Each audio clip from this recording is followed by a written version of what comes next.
the innocent. Dragnet.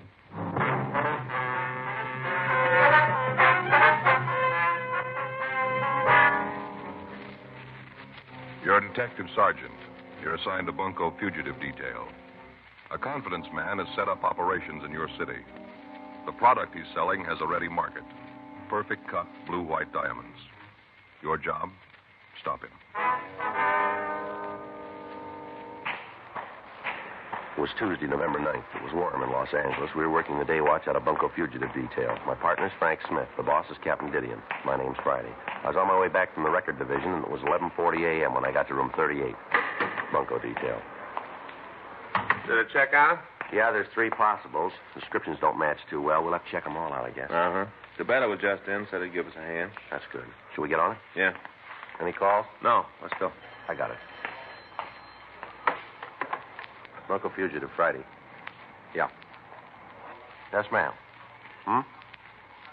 Well, I'm not sure. No, the officer that handled the case isn't here right now. I wonder if I could take a message.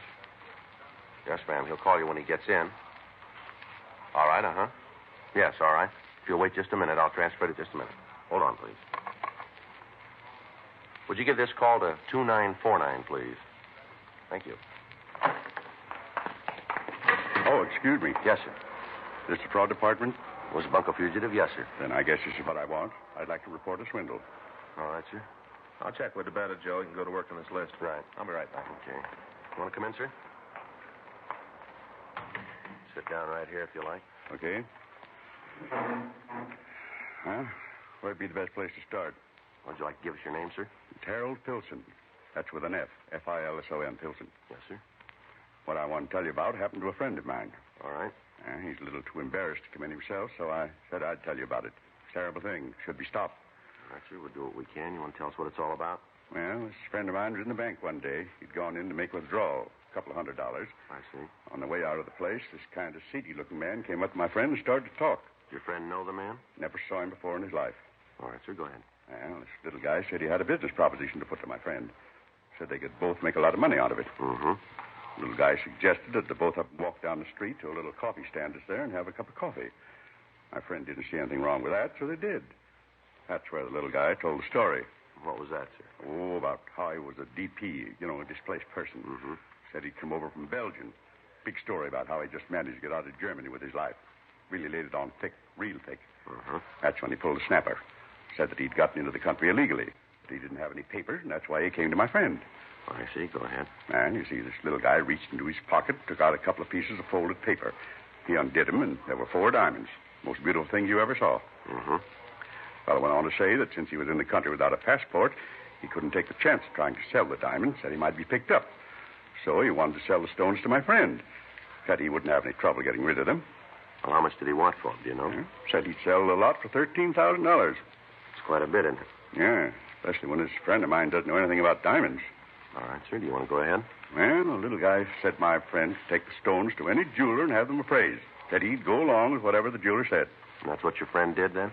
Yeah. Went to one of the best jewelry stores in the city. Took the stones with him and had the jeweler look at them. Now, this little man, did he go into the store with your friend? No, he said he'd wait outside. Uh-huh. Well, the jeweler looked at the stones and said they were worth $15,000. That's wholesale. $15,000. So your friend bought the diamonds, did he? Yes. He offered the owner $10,000 cash for them. The little guy wouldn't go for the deal, so he took the diamonds back. They hemmed and hawed around for a couple of minutes, and then he said he'd sell. So both of them went to my friend's bank, got the money, and the deal was set. The little man reached into his pocket, took out the package, handed over the diamonds for the $10,000. Mm-hmm. Then my friend tried to sell them. He went back to the same jeweler. And that's when he found out. Yeah? They weren't the same stones. My friend had gotten a different packet. Instead of diamonds, he bought 4 zircons, worth $25, $30 apiece. $10,000 for $120 worth of cut glass. Now, you've got to do something about it. You've got to figure some way to get that money back. All right. You want to give us a description of the man who sold you the phonies? How'd you know? Well, you aren't the only one who's been taken by this racket. There have been several cases the last few months. That's all the more reason you ought to get him. $10,000, that's what he took me for. That's real easy money. Well, the only difference is the amount, isn't it? What do you mean? You tried to take 5 the same way.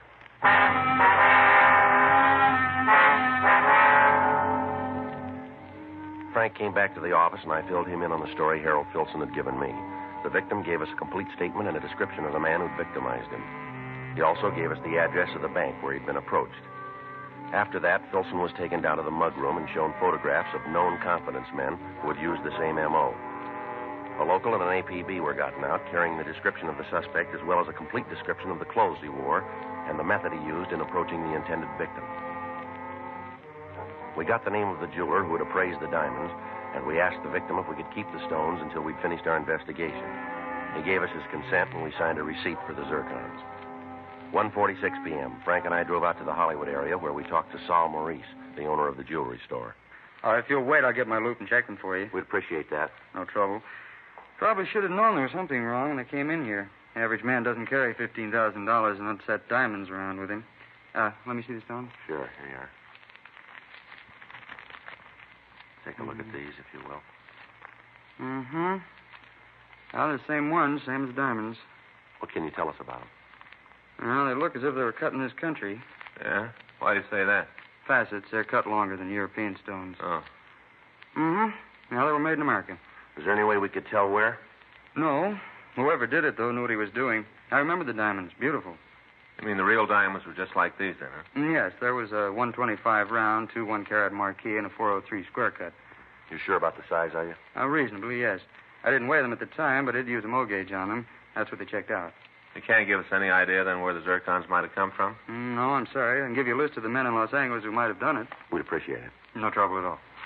You want to take these with you? Yes, sir. Say, I don't understand. Why would a legitimate diamond cutter make these imitations? Well, if a person ordered them copied, there'd be no reason not to. Quite often, people don't like to wear genuine stones. Occasions when good imitations do just as well. That's what probably happened here. Uh-huh. Whoever it was probably ordered a melange lot. The cutter went ahead with it. Well, now, the stones he brought in the first time were real, weren't they? Yes, fine, high color, beautifully cut. Especially the square. I'll get those names for you. Thank you. Say, I wonder if you'd tell me something. Well, what's that? Well, my wife's been looking for something to clean her engagement ring. You know, it gets dirty down the little prongs that hold the diamond. Wonder if you could recommend something to clean it. I'll tell you what, next time you're in the area, bring the ring in. I'll be glad to clean it for you. Well, the problem there is she doesn't want to take it off, I guess. I don't think she'd go for me taking it all day. Well, I'll tell her to take it into the jeweler in the neighborhood. He'll be glad to do it. Thanks, sure appreciate it. No trouble at all. Now, here's the list. Thank you. Sure hope you can find the man who sold the phonies. Yes, sir, so do we. Every time somebody gets stung buying diamonds, it makes them leery from then on. Hard on the legitimate people in the business. Yes, sir, we can understand that. Jewelers Alliance has been saying it for a long time. Know your jeweler and you'll get value received. A guy like this makes it twice as rough on honest men. Well, that's the way it is most of the time. Always seems like the honest ones get hurt. Well, maybe not always. What?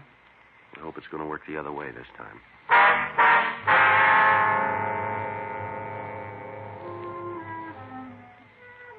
"3:15 p.m. Frank and I returned to the office and got out a supplemental bulletin on the genuine diamonds that were being used. We checked with Captain Didion, and he assigned 2 more officers to help us in checking out the list of diamond cutters in the area. The questioning took the better part of the next day, and at 4:37 p.m., when we met in the bunco squad room, we were no further ahead with the apprehension of the suspect. During the week that followed, we continued to talk to the lapidaries in the Southland area, but they were unable to give us any leads as to who might have made the copies. On Monday, November 22nd, we received another complaint. An elderly woman who identified herself as Mrs. Myra Hacken told us that she'd been swindled out of $12,000. The story she gave us was almost identical with the one we'd gotten from Harold Filson. The description of the suspect was the same. Frank and I talked to the jeweler that had made the appraisal on the stones for her. He was unable to give us any concrete information. However, the zircons purchased by Mrs. Hacken were identical with those bought by the first victim, Filson. 2 more weeks passed, and in that time, the confidence man hit 2 more citizens. The method of approach was the same. The story he gave the victims was the same. Nothing in the story was new. The search for him went on. On Wednesday, December 1st, Captain Didion called a meeting in his office. Come in. Sit down. Right. Thanks. Well, what's it about, Skipper? You know what it is. Where are you on it? Oh, the diamond switch, huh? That's it. Going slow, Captain. Well, what's the score to date? About $45,000, isn't it? Yeah. You're no closer to the guy than when he started. Well, we got a description. We can't book that. We're doing everything we can, Captain. We talked to all the victims, all the people in town who might know who he is. There isn't a rumble. He must be playing it single. None of the usual sources know anything. How about the money? Anybody spending more than they can account for? No, not that we've been able to turn. Stats office? Well, they've given us a list of possibles, 14 of them. They've all been checked out and unfit. What about the Jewelers Association? What do they got for you? Well, they're doing all they can. They put out a notice to all their members to be on the lookout for the guy. Sent out a description to all the diamond cutters asking for information on the stones. Mm-hmm. We've had a composite drawing made of the suspect. M.O. sheet. It's been sent to all the banks in the area. Nothing back on it, though. Well, what's the answer? Got to be some way of nailing him. Well, we got an idea. The odds are on the long side, I guess, but it's about the only way that we can think of. Let's hear it. Well, we know that the guys work in the Hollywood area pretty heavy. Seems that most of the marks he picks are out there. They do business in those banks along the boulevard. Mm-hmm. We thought that if we could spot a couple of undercover people in the banks and make it look like they were doing business there, they might be approached. You meant it when you said the odds were long. How many people do you figure you're going to need for this? Well, we figure a minimum of a half a dozen. They all should be middle-aged or elderly. Suspect doesn't seem to bother anybody under 40. How about keeping in touch with the undercover people? How you figure to work that? Well, we thought we could cruise the area, work out some kind of a check system so we'd know what was going on. Mm-hmm. Okay, I'll get in touch with Chief Brown. Ask him to line up some officers that'll work the banks. You better get in touch with Hollywood. Fill him in on what you're doing. Might ask for a couple of F cars to give you a hand in the surveillance. Right, Skipper. We'll get together here in the morning. You can brief him on what you want, how you're going to work it out. Okay. Better notify the banks, too. Give them the setup so there won't be any slip. All right. Excuse me. Bunko fugitive, Captain Didion. Yeah? Mm-hmm. Okay, we'll send him right up. That's right. Do what you can. Here's one to move on. Bank on Hollywood Boulevard. Head cashier says there's been a man loitering in the place for the last 30 minutes. Yeah? Matches the description of your suspect right down the line.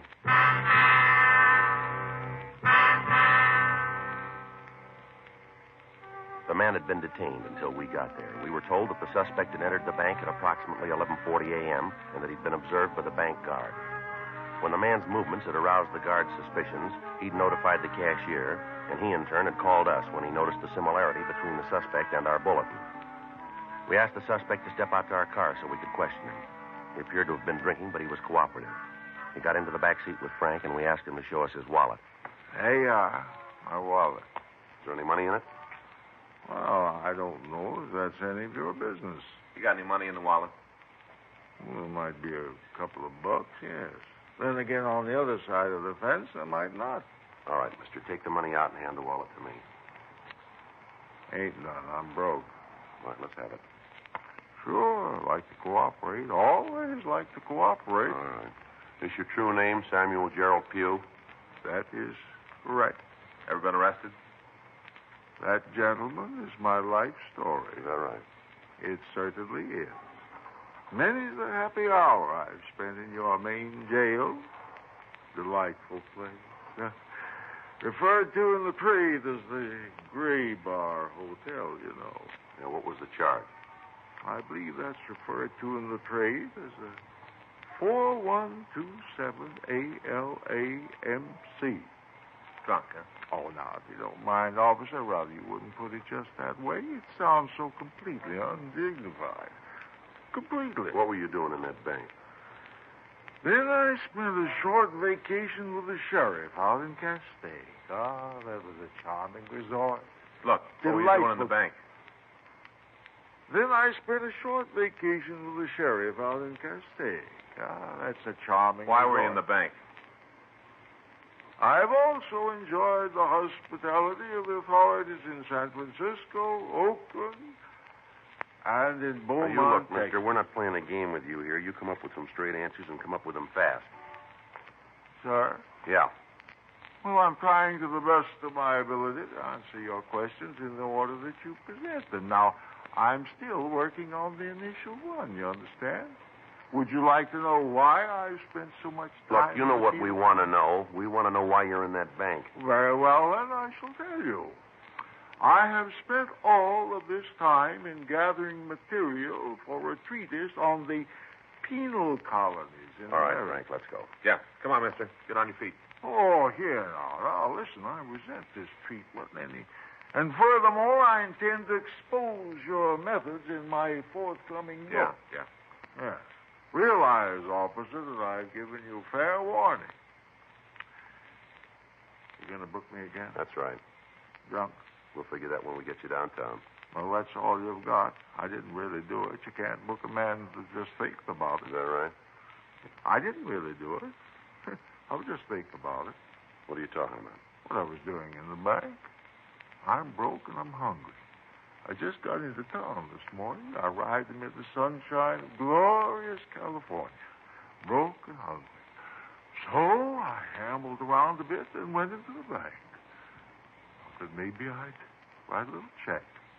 Just enough to tide me over until I decide to accept one of the many offers that have been offered me. You got any money in the bank? Oh, that's a trivial detail. However, inasmuch you gentlemen are willing to accord me the hospitality of the Gray Bar Hotel, I shall accept with alacrity. Well, that's nice. I'm gratified that you appreciate my position. You got any way of proving you just got in town? Is that necessary? Might be for you. I shall have no trouble in supplying such gratification. Yeah. I have been enjoying the hospitality of the largest state for the past 3 months. I severed my connection with them 2 days ago. Is that right? It certainly is. I, officer, have been in jail for the past 3 months. Yeah. In Beaumont.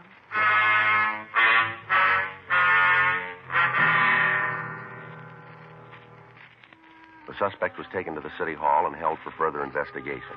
Teletypes were sent to the authorities in Texas, and they verified the story that we'd gotten. The suspect was booked in violation of 4127A LAMC. The following morning, Frank and I, along with Captain Didion, briefed the police officers chosen by Chief Brown. We told them the suspect's M.O. We gave each of them copies of the composite drawing that had been made. At 10:30 that morning, the plan was put into operation. It continued through the weekend without results. During that time, we received no new complaints regarding the confidence man. Wednesday, December 8th, Frank and I checked into the office. I want to call Faye. Tell her what time I'll be home. Okay. You want to check the book while you're there? Yeah. I got it. Local fugitive Friday. Yeah. Okay, where? Yeah, we know where that is. Right. See you there. Guess you'll have to call Faye later. What do you mean? Suspect. Yeah? He's setting up a mark in a coffee shop out on Hollywood Boulevard right now.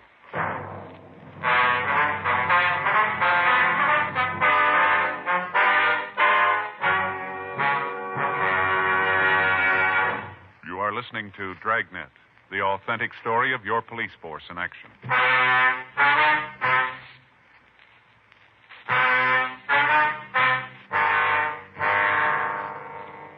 The call had come from one of the undercover people that we'd planted in the banks on Hollywood Boulevard.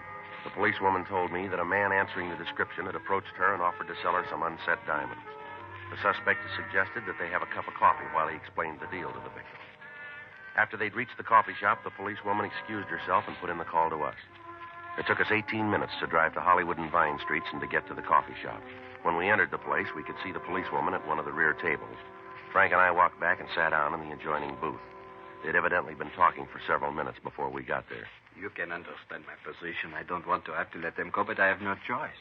I'm still not sure why you don't sell them yourself. There is some trouble about my passport. The authorities are checking it over.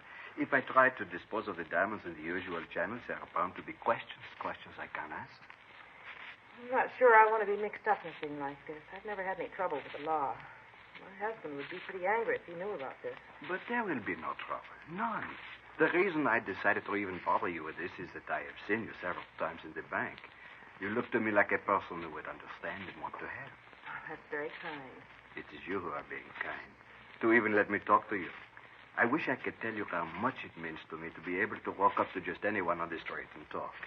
To know that there is nothing to be afraid of. This business about the passport is annoying, but it will all be straightened out. After that, everything will be all right. Well, can't you wait until then to sell the diamonds? I'm afraid not. I have bills. I must pay my attorney, my family. They must be taken care of. I need the money now. I'm still not sure. Kind lady, let me show you the gems. Just let me show them to you and then decide. Yes, sir? Coffee, please. Yeah, coffee. 2 coffees right away. There. Just look at them. Have you ever seen anything so beautiful in your life? Well, they are nice. These are all we were able to get out of the country. Weeks before we left, we sold everything we owned to buy them. You know, in Europe, diamonds are about the only thing that has a set value. If I were to tell you the trouble we had in getting them, but that would take too long, and I have already taken too much of your time. Not at all. How much are you asking for them? On the market, they are worth in American dollars at least $10,000. Well, I could never pay that much for them. But you would not have to. I don't understand. It is simple. You take them to any jeweler in the city, anyone at all. You pick him out. Take the diamonds to him. Ask him what they are worth. Then come back to me and we can make the transaction. You see what he will offer you for them. You will see that what I have said is the truth. You can buy them for me. I will get the money I need. Then you can sell them to the same jeweler and make a handsome profit. Go ahead, take them. I will wait for you here. You'll trust me with them? Certainly. I knew when I saw you in the bank I could depend on you. I trust you with my life savings. All right, let's go. Yeah. Something I can do for you, gentlemen? Police officers, you're under arrest. On what charge? Grand theft. You must be joking. Afraid not. Let's go. You get everything you needed, Sergeant Friday? Yeah, thanks, Margaret. You are in with them? I'm a police officer, too. How you going to know? I'll take the diamonds. Want to give us the zircons, too? Yeah. Here you are. It's a lousy deal. You're going to have to prove it, you know. We'll take care of that. How are you going to do it? Well, it shouldn't be too tough. Have the victims take a look at you. They should give us a positive identification, shouldn't they? Yeah, I guess so. Where'd you get the stones? Picked them up in New York. They're real. Worth easy $13,000, maybe $14,000. How about the imitations? What about 'em? Well, where'd you get them? Friend of mine, guy back east. His hobby is life, you know. Lapidary? Yeah, that's it. I had him cut the zircons for me. Do you know why you wanted them? No, I told him it was for a joke, asking to make me 6 sets. All of them like the real ones. Only had this one and one more to get rid of. Just 2 more, and you have to tag me. Yeah, rough go. You need me for anything more, Sergeant? No, thanks, Margaret. We'll take him in. Yeah, I'll go on then. Right, thanks again. Glad to help. Thanks, Margaret. Yeah, I'll see you downtown. All right. Tell Chief Brown we'll be in to see him, will you? Okay. All right, mister, let's go. Mind if I finish my coffee? All right, make it fast. Okay, thanks. What's your name? Nathan Croner. You ever fallen before? Couple of times, small beefs. Where? Midwest, Colorado, Kansas. Big time? Burglary. Served 3 years in Colorado, 2 in Kansas. Thought you had it figured this time. Sure way to make it pay. Never know, do you? What's that? How it's going to turn out. Take his dodge, for instance. Yeah. Hey, you got a cigarette? Yeah, here you go. Here. Thanks. I got a match.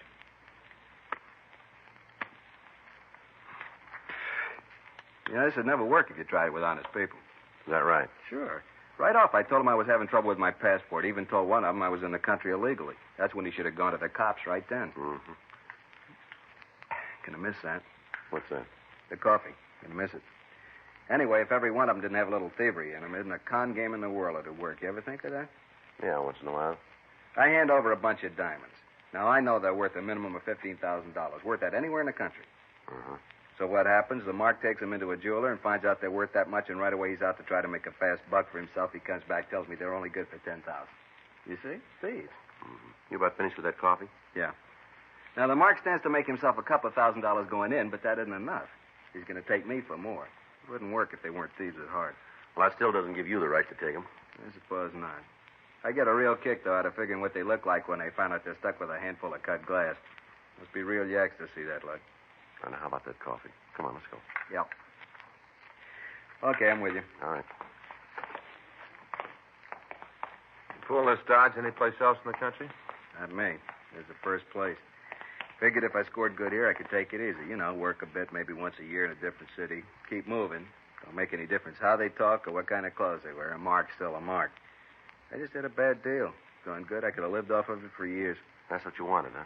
Yeah, just a deal to keep me in clothes and food. Roof over my head, nothing big. Well, it all worked out then, didn't it? What? That's what you're going to get. Come on.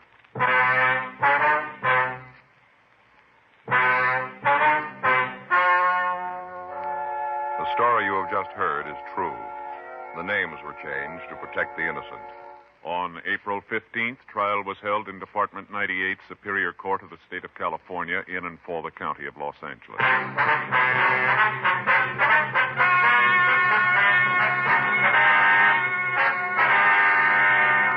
Nathan Austin Croner was tried and found guilty on 4 counts of grand theft and received punishment as prescribed by law.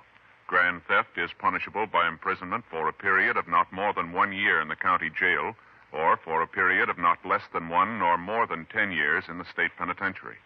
Dragnet, the story of your police force in action, is a presentation of the United States Armed Forces Radio Service.